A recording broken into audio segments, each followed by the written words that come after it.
제3장 페르시아의 성도들에게 가해진 박해들. 태양을 숭배하던 이교 승려들은 복음이 페르시아 내부로 전해지자 깜짝 놀라며 그때까지 사람들의 마음과 재산 위에 휘둘러 온 영향력을 상실할까봐 두려움을 금치 못했다. 그리하여 그들은 그리스도인들은 제국의 원수들이라며 황제에게 불평을 털어놓는 것이 상책이라는 결론을 내렸고, 페르시아의 철천지 원수인 로마인들과 역모를 꾀하는 서신을 주고받았다. 본디부터 기독교에 반감을 가지고 있던 황제 사포레스는 그리스도인들에 대한 망언을 곧이곧대로 받아들이고서 자신의 제국 전체에 걸쳐 박해를 시행하라는 명령을 내렸다. 이 칙령으로 인해 교회와 제국 내의 수많은 저명 인사들이 이교도들의 무지와 포악한 손길에 의해 처참히 순교당했다. 페르시아에서 박해가 일고 있다는 소식을 접해 들은 콘스탄틴 대제는 페르시아 군주에게 긴 서한을 한 통 띄어보냈다. 거기에는 박해자들에게 일어난 복수극과 그리스도인들을 박해하는 일에서 멀찌감치 손떼고 있던 이들에게 찾아온 큰 행운이 자세하게 기록되어 있었다.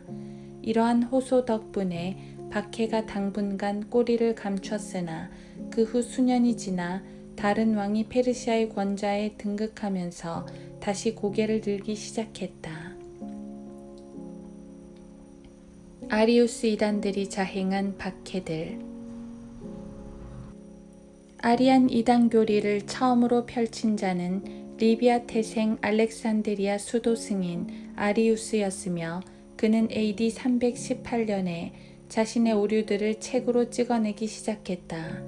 그는 루비아와 이집트 감독들의 공회에서 유죄를 선고받았고, 그 판결은 AD 325년에 니케아 공회에서 확정되었다. 콘스탄틴 대제가 죽자 아리안주의자들은 그의 아들이자 동로마 제국의 계승자인 황제 콘스탄티누스의 환심을 살 구실을 찾아내었고, 그리하여 정통파 감독들과 성직자들에 대한 박해가 일어나게 되었다. 그 결과 저 유명한 아다나시우스와 여타 감독들이 추방당했으며, 그들의 교구는 아리안 이단들로 득실거리게 되었다. 이집트와 리비아에서 30명의 감독들이 순교했고, 다른 많은 성도들도 잔인하게 고문당했다. AD 386년 게오르게라는 알렉산드리아의 아리우스파 감독은 황제의 권한을 입고서 그 도시와 주변 인근에서 박해의 불길을 당겼으며, 그것을 아주 악랄하고 잔인한 방법으로 계속해서 수행해 나갔다. 그가 악마 같은 소행을 저지르는 데는 카토포니우스라는 이집트 총독과 이집트 군대 장군 세바스티안, 재무장관 파우스티누스, 로마 장교 헤라클리우스의 도움이 컸다. 그런가 하면 박해들이 이제는 어찌나 잔혹하게 맹위를 떨치던지 성직자들이 알렉산드리에서 쫓겨나 그들의 교회들이 문을 닫을 지경이었는데, 아리안 이단들이 저지른 만행은 그야말로 우상 숭배자들의 만행 못지않게 치가 떨렸다. 만일 어느 누가 그리스도인이라는 이유로 고소를 당하고서도 도망을 쳤을 시엔 그의 전 가족이 학살되고 가산을 몰수당했으니 그것이 어느 정도였는지 가히 짐작하고도 남음이 있을 것이다. 배교자 줄리안이 저지른 박해. 이 황제는 줄리우스 콘스탄티우스의 아들이자 콘스탄틴 대제의 조카였다. 그는 환관이요 콘스탄티노플의 이교도인 마르도니우스의 지도하에 기초 문법을 공부했다. 얼마 후 그는 부친에 의해 니코메디아로 보내져 친족이자 감독인 유세비우스로부터 기독교 교육을 받았고, 수사학자 에케볼리우스의 악독한 교리들과 마법사 막시무스에 의해 더럽혀졌다. 316년 콘스탄티우스가 세상을 떠나자 줄리안이 그의 자리를 이어받았다. 그는 황제의 위엄을 손에 넣자마자 기독교를 저버리고 이교도 신앙을 품에 안았는데 이로 인해 수년 동안을 고약한 평판에 시달렸다. 그가 우상 숭배를 회복시킨 건 사실이지만 그렇다고 해서 기독교를 거슬러 공식적인 칙령을 반포한 것은 아니었다. 그는 추방된 이교도들을 모두 불러들여 각 종파마다 자유로운 종교의식을 허용했는가 하면 기독교인들에게는 궁정이나 행정직, 군대에서의 모든 직위를 박탈했다. 그는 품위와 절도가 넘치고 조심성 많은 근면하고 경건한 사람이었으나 어떠한 기독교인도 학교나 배움을 위한 공립신학교를 운영하는 것을 금지했으며 콘스탄틴 대제가 성직자들에게 부여한 특권들을 모조리 빼앗아 버렸다. 감독 바실은 아리안주의에 대항한 일을 연유로 해서 처음으로 세상에 알려졌다. 그는 아리안주의와 이교도 신앙을 싸잡아서 함께 비난했다는 이유로 콘스탄티노플의 아리우스파 감독의 복수를 불러들이게 되었다. 황제의 앞잡이들은 살래 죽을래 하며 위협도 해보고 고문대에서 팔다리를 찢으며 그의 마음을 바꾸려고 갖은 수작을 다 부렸지만 결국 아무것도 건져내지 못했다. 그런데 그가 요지부동으로 믿음을 고수하며 감옥에 갇혀 다른 고문들로 고통당하고 있을 때 황제가 우연히 안쿠라에 들른 일이 있었다. 줄리아는 자신이 직접 바실을 신문해 보기로 결심하고서 그 거룩한 성도를 자기 앞에 데려오도록 해서는 믿음을 지키려 안간 힘을 쓰고 있는 그를 어떻게든 설득해 보려고 손에 닿는 모든 수단을 강구했다. 그러나 바실의 믿음은 여느 때나 다름없이 확고히 서 있었음은 물론이거니와 급기야는 황제가 죽는다면 그는 다른 세상에서 고통을 당할 것이라는 당돌한 예언까지 토해내는 것이었다. 이 말을 듣고 화가 머리끝까지 치밀어 오른 줄리아는 바실의 살가죽과 근육이 완전히 짓이겨질 때까지 몸의 7 부위를 날마다 위치를 바꿔가며 찢어 발기라는 지시를 내렸다. 사람으로서는 도저히 내릴 수 없는 이 선고는 엄격하게 집행되었고 그 잔혹함을 견디다 못한 순교자는 AD 362년 6월 28일에 숨을 거두었다. 아레조 감독 도나투스와 은둔자 힐라리누스가 같은 시기에 순교당했는가 하면 로마의 집정관 고르디안 또한 그러했다. 이집트에 주둔한 로마 병력을 통솔하던 총사령관 아르테미우스는 파직당한 후 재산을 빼앗겼고 나중에는 그의 머리까지도 내어주게 되었다. 363년 말 박해는 가공할 정도로 맹위를 떨쳤다. 그러나 그 전말이 우리에게 있는 그대로 전해 내려오는 게 아니기에 필요에 따라서는 팔레스타인에서 많은 사람들이 산채로 불에 태워졌고 다른 이들은 발이 묶인 채 발가벗겨진 몸으로 숨이 멎을 때까지 길거리를 질질 끌러다녔으며 또 어떤 이들은 끓는 물에 데워 죽고 허다한 이들이 돌로 맞아 죽었으며 굉장히 많은 사람들이 곤봉으로 머리가 깨져 뇌가 터져 나왔다는 식의 개괄적인 언급으로만 만족해야 할 것이다. 알렉산드리아에서는 셀 수 없이 많은 이들이 내돌리는 칼에 베어지고 불살라지고 십자가에 못 박히고 돌에 맞아 순교했다. 아레두사에서는 몇몇 사람들의 백가죽을 찢어 벌려 그들의 복부에 옥수수 알갱이를 채워 넣은 후 돼지들을 끌고 와 그 속을 파먹도록 해서 곡물만 아니라 순교자들의 창자까지도 개걸스레 먹어치우도록 만들었고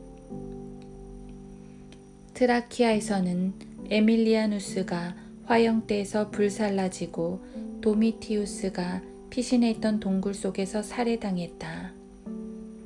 배교자 줄리안 황제는 AD 363년 페르시아 원정 때 입은 상처로 죽었는데 그는 마지막 숨을 몰아쉬는 그 순간까지도 징글맞기 짝 없는 욕설을 퍼부었다. 그를 뒤이어 조비안이 권력을 잡았고 그는 교회의 평화를 되찾아 주었다. 조비안 서거 후 발렌티니안이 황제의 자리에 올랐으며 그는 동로마 제국의 통수권을 쥐고 있는 발렌스와 손을 잡았다. 그는 아리안주의자였으며 무자비하고 박해를 즐기는 기질을 가지고 있었다. 로마의 마지막 개선식. 고트족과의 전쟁에서 운 좋게도 승리하자 로마에서는 그들이 일컫던 개선식을 자축했다. 당시 로마는 서고트족과 동맹관계에 있었고 알라릭이라는 장군이 알프스 산맥을 넘어 이탈리아로 진격하여 로마 동맹국과 함께 동고트족으로부터 승리를 얻어낸 일이 있었다. 지난 수백 년 동안 전쟁에서 혁혁한 공운을 세운 장군들은 그들이 원정에서 승리하고 돌아오는 날 이와 같은 위대한 영예를 누렸다. 이러한 일이 있을 때에 로마는 전리품을 어깨에 둘러맨 병사들의 행진으로 왁자지껄해져서 수일 동안 생업을 멈추었고 승전병들은 붙들려온 왕들과 정복당한 장군들이 끼어있는 전쟁 포로들을 질질 끌고 다녔다. 그러나 로마는 자신이 지금 마지막 승리를 자축하고 있다는 것을 알고나 있었을까? 그렇다. 이것은 로마의 마지막 개선식이었던 것이다. 승리는 스틸리초라는 장군이 거둔 것이었지만 호노리우스라는 머리에 피도 안 마른 어린 황제가 모든 공로를 독차지하고서 승전차에 기대어 로마로 들어와 민중들의 환호 속에서 주피터의 신전으로 향하고 있었다. 이후 여느 때나 다름없이 콜로세움에서는 피를 부르는 격투가 있었는데 거기선 칼과 창으로 무장한 검투사들이 마치 전장에 던져진 것처럼 치열한 혈투를 벌이고 있었다. 피의 유희의 첫 장이 막을 내렸다. 죽은 자들의 몸뚱이들이 갈고리에 꿰어 끌려나갔고 피가 낭자한 모래바닥이 갓 퍼온 깨끗한 모래로 새롭게 옷 입혀졌다. 이 일이 마무리되자 원형 경기장 벽면 문들이 거세게 열어 젖혀지면서 한창 젊은 나이에 키 크고 건장한 사내들이 패기를 자랑하며 떼지어 몰려나왔다. 어떤 이들은 칼을, 다른 이들은 삼지창과 그물을 쥐고 있었다. 그들은 벽면을 따라 경기장을 한 바퀴 빙 돌고서 황제 앞에 멈춰 섰다. 그들은 팔을 쭉 뻗어 무기를 들어 올리며 시저 만세, 죽음을 앞둔 자들이 폐하께 문안드리나이다 를 한 목소리로 외쳤다. 이제 또다시 격투가 시작되었다. 그물을 가진 검추사들은 칼을 쥐고 있는 이들을 말아버리려 했고 그것이 먹혀 들어가면 냅다 삼지창으로 상대방을 무참하게 찔러 죽였다. 한 검투사가 적을 상처 입혀 그가 속수무책으로 발밑에 나뒹굴게 되면 그 이긴 검투사는 숨죽이며 바라보는 구경꾼들의 얼굴을 올려다보며 그가 부상을 입었소이다 라고 외치고서 죽일 것인지 말 것인지 관중들의 의향을 기다렸다. 만약 구경꾼들이 그에게 엄지손가락을 위로한 그들의 손을 쭉 내밀면 싸움에 진 그 사내는 실려나가서 상처로부터 회복이 가능할 경우 치료를 받았다. 그러나 엄지를 밑으로 내리는 죽음의 표시가 떨어졌을 시 그 정복당한 자는 죽임을 당했는데 만일 그가 죽음의 일격 앞에 자신의 목을 순순히 내놓기를 주저하면 관중석에서는 칼을 받아라는 야유가 터져나왔다. 관중들 중에 특권을 부여받은 사람들은 목을 서슴없이 내미는 희생자들의 죽음의 고통을 더 자세히 들여다보기 위해 심지어는 원형 경기장 안으로 내려오기까지 하였다. 볼거리는 계속되어 많은 이들이 픽픽 쓰러져 나갔으며 쉴 새 없이 싸움에 전념하는 이들의 필사적인 용기에 열광한 관중들은 하늘이 떠나갈 듯 환성을 질러댔다. 그런데 난데없이 회방꾼이 끼어들었다. 길고 낙낙한 예복을 대충 걸쳐 입은 작자가 관중들 사이에서 잠시 머뭇거리더니 경기장 안으로 겁도 없이 훌쩍 뛰어내렸던 것이다. 보아하니 까칠하지만 풍채가 제법 당당한 사내였으며 머리엔 아무것도 쓰지 않았고 얼굴은 햇빛에 그을려 구릿빛이 잘잘 흐르고 있었다. 그는 자신의 존재를 의식하지 못한 채 죽기 살기로 혈투를 벌이고 있는 두 검투사에게 지체치 않고 냉큼 다가가 그중 한 명에게 손을 얹고서 순진무구한 피를 흘리는 일을 그만두라며 엄하게 호통쳤다. 그리고 주위를 층층이 둘러싸고 있는 수천 명의 성난 얼굴들에게 몸을 돌리며 빙 두른 경기장을 쩌렁쩌렁 울리는 육중하고 낮은 목소리로 그들에게 호소했다. 그는 다음과 같이 말했다. 이런 식으로 동족을 죽이는 것이 적군의 칼을 걷어가신 하나님의 자비에 보답하는 일입니까? 큰 소리로 질러대는 성난 함성에 그의 목소리가 묻혀버렸다. 여기가 어디라고 설교하고 난리야. 로마의 오랜 관행은 무슨 일이 있어도 지켜져야 한다. 검투사들이여 계속하라. 남모르는 사내를 옆으로 밀쳐낸 검투사들은 전처럼 상대에게 칼을 휘두르려 했다. 그러나 그 사내는 그들 사이에 버티고 섰다. 그들을 떼어놓고 이러면 안 된다고 설득하려 했으나 도무지 씨가 먹혀들지 않았다. 그때 다음과 같은 외침이 들려왔다. 반란이다, 반란. 그놈을 죽여라. 자기들이 좋아서 선택한 일에 외부인이 끼어들며 찬물을 끼얹는 통에 화가 치밀어 오른 검투사들은 너나 할 것 없이 동시에 그를 찔러 죽였다. 또 그에게는 성난 군중들이 손에 잡히는 대로 던진 돌멩이 같은 것들이 비오듯 쏟아졌으며 그는 이렇게 해서 경기장 한복판에서 죽음을 맞이했다. 옷을 보아하니 그는 기도와 자기 부인의 거룩한 삶을 맹세한 은둔자들 가운데 한 사람이었고 그들에게는 몰지각하고 전쟁을 좋아하는 로마인들까지도 존경을 표했었다. 그를 아는 몇몇 사람들은 그가 아시아의 광야에서 순례차 길을 떠난 이유를 설명해 주었다. 그는 어느 명절도 지킬 겸 하여 로마에 있는 교회들을 방문하려 했던 것이다. 그들은 그가 거룩한 사람이라며 이름이 텔레마쿠스라는 것 외에 그에 대해 아는 바가 없었다. 사건의 전모를 밝히자면 그는 인간이 인간을 살해하는 것을 구경하기 위해 수천 명씩 떼지어 몰려가는 광경에 충격을 받고서 그들의 행위가 잔인하고 사악하다는 것을 일깨워줘야겠다는 티 없이 순수한 열정으로 그 일을 감당했던 것이다. 그는 죽었으나 그의 죽음이 결코 헛되지는 않았다. 눈앞에서 벌어진 충격적인 죽음이 사람들의 마음을 돌이켰기에 말하자면 그는 자신이 하고자 했던 것을 완수했던 것이다.